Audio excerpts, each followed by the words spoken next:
일단 받아들여야 된다는 전제하에서 뭘 해야 되느냐. 그냥 아무것도 안 하는 것도 투자다. 네.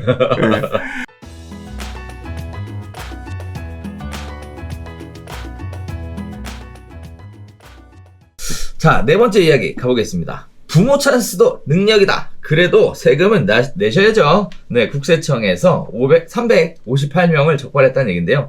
부모에게 고가주택을 전세로 빌려주고 받은 보증금으로 집을 산 20대 등이 고의 탈세 혐의로 세무조사를 받는다라고 얘기합니다.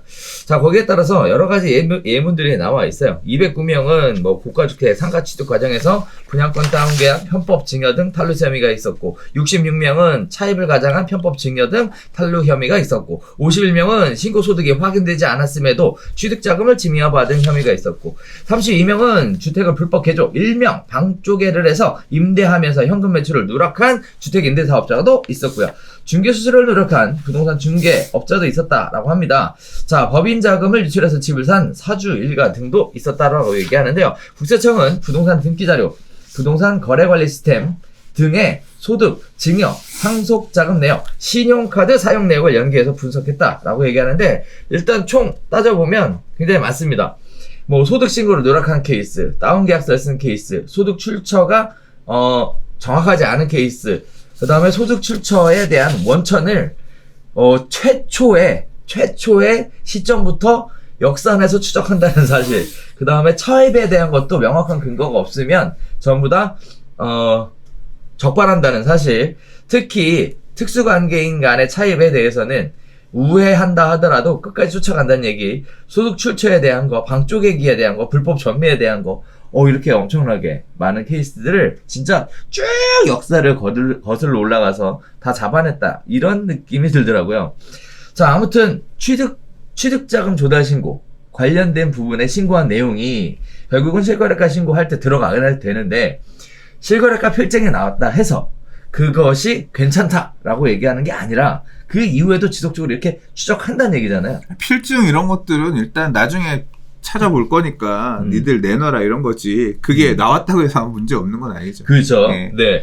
그러니까 지금 막 이렇게 부동산 가격이 오르는 게 국세청이나 정부가 볼 때 엄청나게 부담스러운 시기고, 사는 놈들 제대로 돈 정당하게 만든 돈 갖고 사는 거 아니냐 이렇게 아주 그냥 눈을 부리부리 뜨고 보고 있기 때문에 조심해야 되는 시기고, 만약에 부정한 어떤 자금 흐름으로 산다고 하면 그런 상황인 거고, 그 외에도 여러 가지들 지금 사례들 보면 있잖아요. 하지 말라는 것들이니까 그런 것들 지금 잡아내려고 지금 이렇게 칼을 갈고 있으니까 조심하셔야 되는 시기가 맞는 것 같습니다. 어떻게 해야 될까요? 자금은 모자르고 자금 조달을 좀 해야 되겠는데. 그러니까 지금 이게 큰 방향이 그래요. 그렇잖아요. 내 집 마련 나 돈 없는데 하고 싶어. 하지 말라는 거잖아요. 돈 없으면 하지 마. 돈도 안 빌려주잖아요.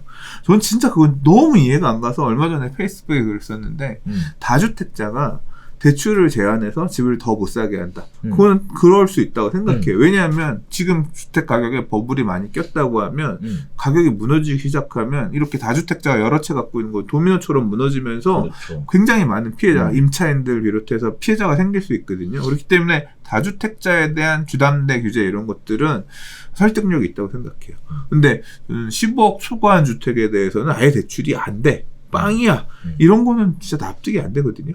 수요를 완전히 그건 15억이 왜 15억인지에 대한 근거도 되게 애매하고. 그렇죠. 네. 그렇죠. 그래서 그거는 예를 들어 15억 초과한 주택의 LTV를 얼마로 차단한다든가 그런 부분까지는 그럴 수도 있다고 보는데, 아예 빵이라는 건 납득이 안 되는데, 그 제도가 지금 되게 굉장히 오래 유지가 되고 있잖아요. 그러니까 수요를 어마어마하게 억제하고 지금 있는 상황이잖아요. 그러니까 납득은 안 되지만 저 개인적으로는 이 자유주의, 자본주의 시장 경제에서 이게 이런 규제가, 이런 관치 금융이 계속 이어지는 게 납득은 안 가고 이해는 안 가지만, 일단 받아들여야 된다는 전제하에서 뭘 해야 되느냐. 그냥 아무것도 안 하는 것도 투자다. 마음의 위안이네. 할 수는 없잖아. 그러니까 결국 뭐냐면, 결국 이렇게 강하게 규제를 하고 있는 이유는 집 많이 갖고 있는 니들은 더 살 생각하지 말아라. 되게 프레셔를 주고 있는 상황이고, 그 어떤 정책적 흐름에 맞춰서 아무것도 안 하는 것도 저는 굉장히 이 시기에 필요한 대응 방안이 아닐까 생각해요. 그냥 아무것도 안 해요. 뭐 신용대출까지도 다 막았다가 네. 지금 여러 가지 문제들이 생기니까 신용대출 관련된 부분은 다시 푼다는 얘기들이 솔솔 나오더라고요. 지금 이제 신용대출이라고 하는 게 여러 가지 지금 주담대로 쓰이는 신용대출은 약간 좀 그렇게 볼 수도 있는데 뭐 코로나 때문에 그러니까. 지금 뭐 생활비가 없고 뭐 안 돼서 지금 말 그대로 굶어 죽기 일보 직전인데 조금 이게 이 상황만 개선이 되면 살아날 수 있는 그런 환경에 있는 분들 신용대출이라도 좀 해서 살 길을 좀 숨길을 터줘야 되는 게 맞겠죠. 예. 그러니까요. 뭐 안 그래도 지금 경기 자체가 소상공인들 입장에서 굉장히 어려운데 신용대출 자체로 통으로 다 묶어서 막아버리겠다라는 식의 정책적인 판단은 결국은 부동산 시장에 대해서 너무 무섭게 생각하니까 너무 권력이 세게 쥐어져 있는 것 같아요. 그런 걸 보면 좀 은행 자율에 맡겨서 근데 결국 은행들이 그 돈 떼이면 큰일 나잖아요. 그러니까 좀 판단을 해서 할 수 있게끔 해주는 부분도 있어야 되는데 뭐 하긴 또 우리나라 은행들이 금융위기 이런 거일 때 정책자금 들어가 살려내고 이런 사례가 있다 보니까 정부가 니들 내 말 들어 또 그래야 되는 것도 어쩔 수 없긴 한 것 같긴 하네요. 또 생각해 보니까 말 잘 들어야지. 저는 이런 생각이 들더라고요. 옛말에 이런 말이 있죠. 거짓말을 하면 그 거짓말을 덮기 위해서 또 다른 거짓말을 한다. 불법은 또 다른 불법을 낳게 되는 거고요. 그리고 세금은 무덤까지 쫓아간다.